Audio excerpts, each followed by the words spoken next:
জটিলতার শুরু ৪ নভেম্বর ভর্তি পরীক্ষার দিন থেকে। এরপর আর ক্লাস পরীক্ষা কিছুই হয়নি বিশ্ববিদ্যালয়ে। ভর্তি পরীক্ষার দিনই জালিয়াতির অভিযোগ ওঠে ছাত্রলীগের সাধারণ সম্পাদক অরুণকান্তি রায় শিটন এবং ডরমিটরি ২ এর হল শাখার সভাপতি এস.এম. জাহিদের বিরুদ্ধে। তদন্তে প্রমাণ পেয়ে সাময়িক বহিষ্কার করা হয় তাদের।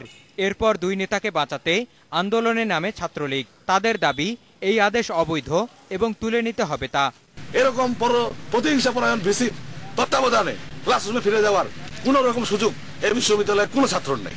অবশ্য নিজেদের নামে নয়, ছাত্রলীগ আন্দোলনে নেমেছে সাধারণ শিক্ষার্থীদের নামে। ক্লাস পরীক্ষা যেন না হতে পারে সেজন্য অফিস কক্ষে তালা ঝুলিয়ে দেওয়া ছাড়াও যানবাহনের হাওয়া ছেড়ে দিচ্ছে তারা।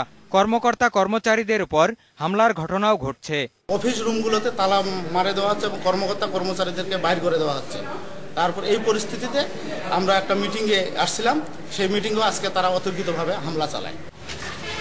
পুরো ঘটনায় ক্ষুব্ধ উপাচার্য জানেন না সমাধান কিভাবে হবে, তবে শিক্ষার্থীদের জিম্মি করে অপরাধীরা পার পাবে না সাফ জানিয়েছেন তিনি।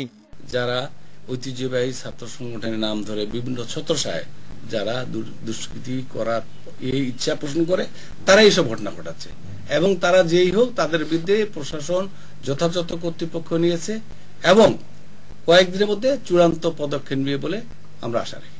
ছাত্রলীগের আন্দোলন সাধারণ শিক্ষার্থীদের নামে চালিয়ে দেওয়ায় ক্ষুব্ধ শিক্ষার্থীরা। তবে সরকার দলের ছাত্র সংগঠন বলে কথা, ক্যামেরার সামনে কিছু বলতে রাজি হয়নি কেউ। মঞ্জুর মোর্শেদ, ইন্ডিপেন্ডেন্ট নিউজ।